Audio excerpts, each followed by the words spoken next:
Good morning. Welcome to your Tuesday morning, early morning intuitive guidance. I knew as I was waiting for it to kick on, I should have grabbed a drink. There we go. Get rid of the tickle. I can tell things are starting to bloom. Everything's itchy. So, welcome to your early morning intuitive guidance. I'm Dr. Bonnie Nussbaum here with some words of wisdom today.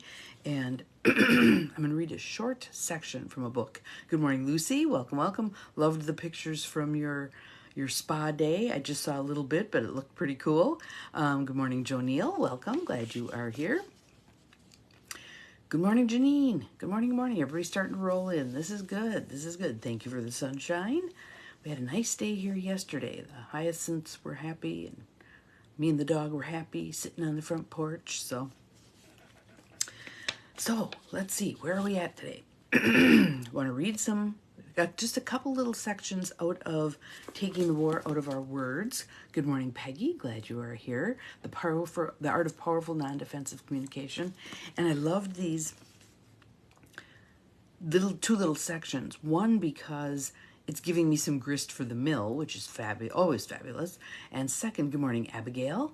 The second part really helps us appreciate why communication gets so messed up. Good morning, Cindy. Welcome, welcome. But first, I want to let everybody know, tomorrow, could you please put out some good energy and prayers for one of our own practical rebels. Judy White is going to be having shoulder surgery. She broke her shoulder I think it was last week. So she hasn't been on recently, and that's part of why. So if you could all put up some good thoughts, prayers, healing energy for Judy White, that would be wonderful. She has surgery tomorrow morning. Good morning, Ruth Ann. Welcome, welcome. Good morning to anybody I missed in the flurry of activity there. And again, I hope what I really like to see with this is pick out the pieces that you're going, ooh, that could work for me. I'd be really excited to try that part, or I'll use those words, or I'm going to write this down, or I'm going to go back and watch the video and transcribe it. Sorry to hear about that. And thank you, Cindy, very much. I appreciate that. Not sure what is going on with the energies, but everything's kind of fritzy, so we'll ride along with it as best we can here. Maybe the after video will have more continuity than those of you who are struggling and getting kicked out right now. But Taking the War Out of Our Words, The Art of Powerful Non-Defensive Communication by Sharon Ellison. We have worked our way through almost the whole book. I'm so excited. Thank you, Lucy. I appreciate that. And I'm sure she does also. But there's two little sections I want to read. I think we're down to like less than 15 pages. Yeah. Oh, jumping to other things on my page. Weird. And maybe that's guidance. Who knows? Anywho, for now, we were working on the chapter entitled The Practice of Becoming Non-Defensive. How do you do this stuff? What do you say literally when you're in one of those positions? And I think when I read this first one, every one of us is going to go, yeah, that's me. And then listening to her ideas, how she manages this kind of a situation appropriately. And exactly what the protagonist in the little story, good morning, Carolyn, says is what I've said about 1 billion times. Well, he doesn't listen anyway, or she doesn't listen anyway. Or I tried telling them and they won't listen, blah, blah, blah. Good morning, Beth. Glad you're here. So if that's already prickling up your ears in terms of, ooh, I've said that also. Here's the content with the little vignette to help us come up with, what could we do instead? What could we do instead? So here it is. For those of you who have the book, it's on page 252, halfway down. It's called Supervisory Relationships. Good morning, Angie. Welcome, welcome. Thank you for the sunshine. All right, so good morning, Paula. Welcome, welcome. So here's 11 of us on here, and me, learning a new way to manage a situation that most of us bump into repeatedly in our lives. And she says in the content here that it keeps showing up until we figure out a different way to handle it. And then it becomes like a non-issue, right? So let's see what she has to say. Again, page 252 for those of you who have the book. Supervisory relationships. We often carry this fear of authority into many relationships outside our families. I see supervisors at work who feel frustrated that employees don't speak up about important issues, upset that the employees seem to feel threatened by them in ways they don't need to be. The mill worker I mentioned previously was stunned at how differently his former buddies treated him from the moment he was promoted to supervisor. Any of you have seen that over the course of your work life? And even if you're no longer working, this kind of stuff still comes up. Wait till I get to the dialogue and you'll hear, oh yeah, that happens in my family, or oh yeah, that happens with my husband, or oh yeah, whatever. It'll show up. Many of us react to those who have or seem to have more authority than we do by using defensive modes that range from surrender and sabotage to withdrawal and defiance. There's also the go along to get along, go along to get along, go along to get along, until you're so furious you can't go along to get along.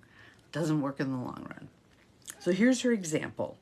For example, when Phoebe warned Wayne that a production method he was implementing had been tried in the past and had caused serious problems, she became defensive and resorted to an entrapping silence. She even failed to notify him when the problems she had predicted began to crop up. And my guess is that's kind of a learned helplessness. Why bother saying anything? Nobody ever listens anyway, blah, blah, blah, okay? In retrospect, she realized that her behavior was not substantially different from how she had reacted to her father, who had not listened to her advice either. She remembered an incident when she told him, her father, the lawnmower was almost out of gas and he ignored her, thinking he had recently filled the tank. She thought, fine, it will serve you right when you get out on the back 40 and run out of gas, which he did. Is you starting to see the patterns here? Any of you done the same? I know I have, about 1.5 bazillion times. As an adult, she acted out the same scenario with Wayne.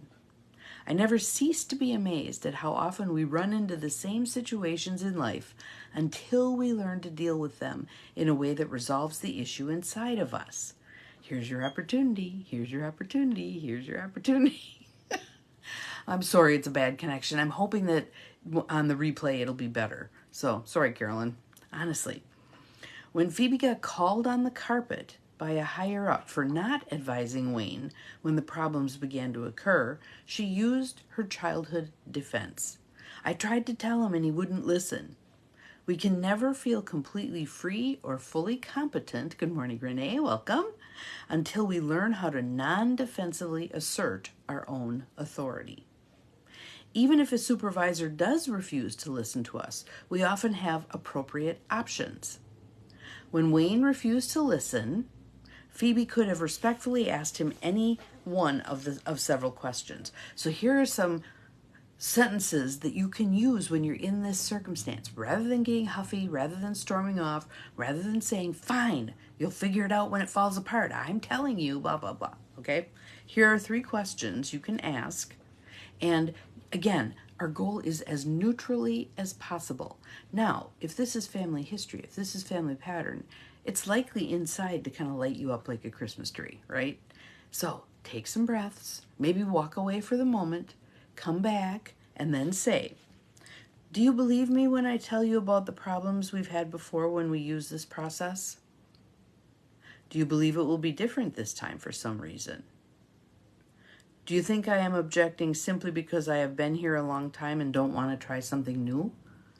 So you ask the question as neutrally as possible. You pick any one of those, and it opens up that conversation, okay?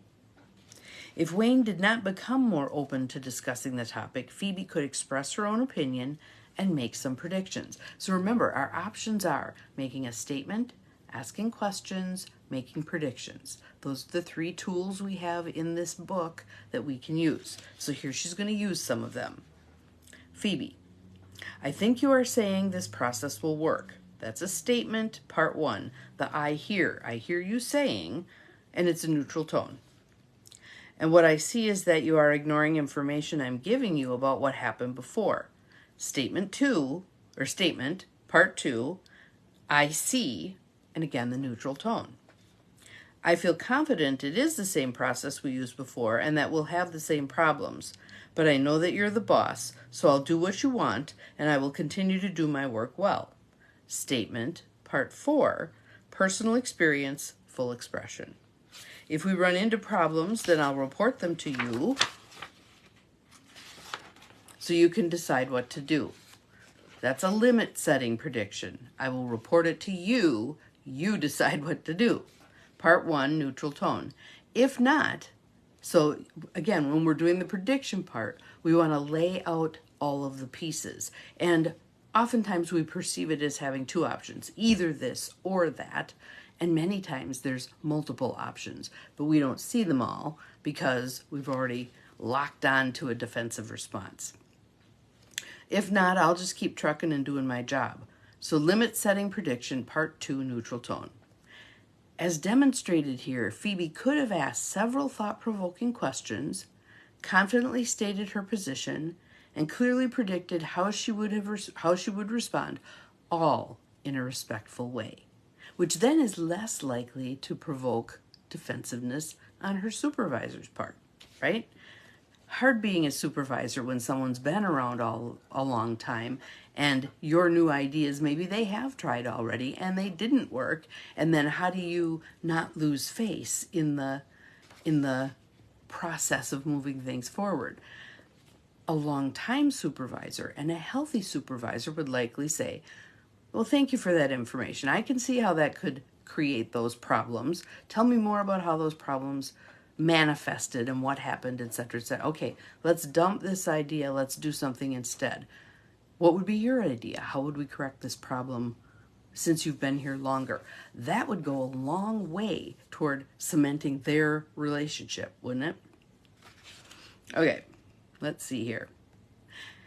If the anticipated problems were serious enough, or if she feared being held accountable for them, she could give a written copy of her viewpoint to Wayne and keep a copy for herself. Had she done so, the odds are higher that he might have listened. Even if he did not, she would continue to strengthen her own skills. Instead of hearing the excuse that he wouldn't listen, the next supervisor up the line might notice the wisdom, clarity, and professionalism she displayed in a difficult situation. So again, those questions, let me go back. If I can get my page to turn. Do you believe me when I tell you about the problems we had before when we used this process? Do you believe it will be different this time for some reason? I think that's a powerful question. Do you believe, we've done this before. Do you believe this will be different at some point? Can you help me understand how you think it's going to be different this time? And I would not trot out the old saw. What's the definition of insanity? Don't go there. Don't go there. Do you think I'm objecting simply because I've been here a long time and don't want to try something new? So if the supervisor then says, well, yeah, I kind of think that's what it is. She then has the opportunity to say, no, was my experience. What were the outcomes that we experienced. I would predict that those would happen again. Here's how, if you choose to implement this, here's how I will choose to handle that. I'll let you know when things aren't working, etc., etc. Okay? So I loved that little vignette because I thought it really captured how many of us go through this, right? I mean, the one that my sisters and I still laugh about is all the cars. We were young adults going to junior college. All the cars lined up in the driveway, and we had a Dodge Dart, and it was a stripped down 1974 Dodge Dart, which had the bubble on the floor that you stepped on for washer fluid. Everything was manual. Well, we kept saying, the brakes are going. We're having a hard time stopping when we're going to school. The brakes are going. And they poo-pooed us. Parents poo-pooed us. Because we probably were, a little dramatic, etc. Well, one day, that vehicle was the last vehicle in the driveway, and Mom wanted to go get some groceries. She backs out of the driveway, hits the brakes, straight across the road and up into the neighbor's driveway. The next day, those brakes were fixed. But it's that kind of a circumstance, right? where someone doesn't believe you. You're not sure why they don't believe you with what you're saying, and you feel unheard, right? And for me, that's a big, hairy deal, that not feeling heard. Like, my opinion doesn't matter. That's a big, hairy deal. And I had an epiphany about that last week, where in the middle, 3 in the morning, I think it was, I woke up with this very crystallized thought that was, you don't have to go along with my opinion. We don't have to do it my way. But I absolutely need you to hear me and validate that you've heard me. You can even say, I think you're totally wrong and here's why. Fine, that's fine. But don't not hear me. That puts me over the edge. So there's one that I get to work on using these processes. So here's the second part, which is on page 254. It's called group relationships.